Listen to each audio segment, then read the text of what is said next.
음, 향기가 있는 삶에서는 책 한 권 먼저 소개하겠습니다. 월든이라고 합니다. 음,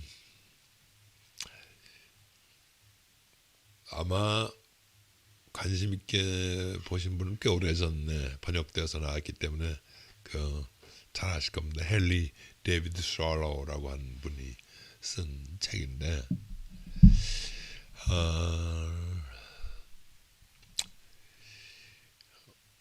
이분이 가지고 있는 생각은 제가 늘 처음부터 이렇게 말씀드린 지구 생명 얘기, 인간이 워낙 한 몸이었다라는 시작을 해서 소위 만남의 시작인 인사 얘기, 또 그런 과정을 통해서 어깨동무, 연대, 솔리데리티, 함께함 이런 것들을 말씀을 많이 드렸는데 문제는 이런 건 언어에서부터 시작해서 행위로 옮겨갈 수 있어야 된다는 건데 그 행위로 옮겨가는 것에 대해서 우리 모두가 다 조금씩 자신 없어 하거든요. 근데 오늘 이 향기가 있는 삶에서는 바로 이 책을 통해서 정말 평생 자연주의자이면서 반인종주의자이면서 반자본주의자이면서 사회개혁가였던 헨리 데이비드 솔로라고 하는 그분이 쓴 월든이라는 책을 소개해 드린 겁니다. 이 월든이라고 하는 책은요, 사실 그 이름 자체가 미국 매사추세츠주의 콩코드라고 하는 동네 호수 이름입니다. 저자 이 솔로우는 헨리 솔로우는 28살 때 정확하게 말씀드리면 1845년 3월서부터 약 2년 동안 그 숲에 들어가서 조그만 집 5-5평 남짓한 그런 조그만 집에 오두막집을 짓고 살았습니다. 그래서 그분은 거기서 정말 아주 천천히 하는 삶, 그러니까 필요한 건 모두가 다 당신 직접 만들어서 집을 올렸고요. 또 먹을 것이 필요하다면 다 농사를 지어서 먹기, 그렇게 살기 시작을 했습니다. 그래서 요즘은 많은 사람들이 소위 그런 어떤 채식이라든가 이런 것에 대해서 관심을 많이 갖고 있습니다만 이분은 처음부터 그런 어떤 소위 그 시절에 지금 150년 전 170년 전 얘기인데 그런 삶을 방향을 잡고 살면서 바로 그때 자기가 어떻게 살았는지 하는 것을 이 월든이라고 하는 책에 담아냈습니다.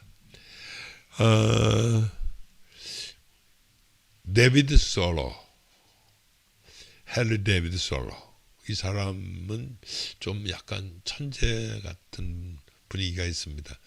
16살 때 그 유명한 하버드 대학에 입학을 해갖고 20살 때 졸업을 했던 영재이기도 합니다. 졸업하고 나서 학교 선생으로 좀 있다가 또 무슨 어떤 약간 그런 지금으로 얘기하면 좀 특별 학교 같은 것들 만들어서 운영하기도 합니다. 근데 이제 노예제도를 반대하면서 노예제도 핵심은 소위 사람마다 돈을 내는데 노예는 돈을 낼 필요가 없으니까 그렇게 해서 소위 거꾸로 소위 인두세는 이거 사람을 차별하는 거다라고 소위 세금 거부 운동을 하다가 그냥 또 감옥에 갇히기도 합니다. 그런 운동이 결국은 인도까지 내달아서 마하트마 간디의 비폭력 무저항 운동에도 굉장히 영감을 줬다고 그렇게 알려져 있습니다. 보통 시민 불복종 운동가 이렇게 표현하기도 합니다. 근데 그가 외치고 싶었던 것은 그겁니다. 자연과 사회가 둘이 아니라 하나라는 것입니다. 그래서 그는 부자나 빈자나 동물이나 식물이나 야생동물 모두가 어떤 도덕적 관점 안에서는 하나의 울타리 안에 들어와야 된다고 그렇게 믿고 있었습니다. 또 실제로 본인 스스로가 그렇게 살았습니다. 모든 것에서 자연을 발견하고 또 거꾸로 자연에서 사회를 발견해야 한다고 그렇게 믿었습니다. 오두막이 이쁘게 보입니다. 그래서 뭐 말씀드렸습니다만 스스로 먹을 것을 위해 농사도 짓고 돈이 필요하면 노동도 했습니다. 그런데 뭐 자폐증 환자처럼 산 거라고는 생각하지 마십시오. 그분은 그 보통 우리한테 얘기하기에 의자 3개가 늘 준비되어 있다 그런 얘기를 합니다. 그래서 하나는 스스로의 고독을 위해서, 또 하나는 친구와의 우정을 위해서, 또 하나는 세상과 자연을 위해서 만들었다고 그렇게 얘기를 합니다. 그래서 그러면서 나는 이렇게 자유롭게 잘 살고 편안하게 기쁘게 행복하게 사는데 저 바깥에서는 너무 험하게 산다 그렇게 얘기하면서 이렇게 크게 외치기도 합니다. 간소화하라. 심포 간소화하라. 하루 3끼 대신에 필요하다면 1끼만 먹고 100가지 요리를 5가지로 줄이고 다른 것도 이에 비례로 줄여서 살아라. 이렇게까지도 얘기를 합니다. 1854년도에 이제 이 월든이라는 책은 발간이 됐습니다. 그가 발견한 그 건강한 생태계 또 자기가 깨우친 그 자연 친화적인 삶의 방식들이 이 책에 그대로 녹아 있어요. 그는 자연이 인간의 삶을 가능케 하는 터전이라기보다는 거꾸로 재산 획득의 수단으로 여길 때 자연은 원래 그 모습을 잃게 되고 결국은 착취의 대상이 된다고 경고를 하고 있습니다. 거기뿐만 아니라 그렇게 살게 되면 결국은 인간이 가지고 있는 자유를 잃어버리고 말게 될 것이다. 그리고 우선 저희들한테 묻습니다. 이렇게 악착같이 살아야 할 이유를 한번 물어보자. 왜 이렇게 악착같이 살았냐? 그러면서 그런 이유를 찾아볼 수 없다면 정작 너에게 필요한 것이 무엇인지 그것을 먼저 생각을 해야 된다.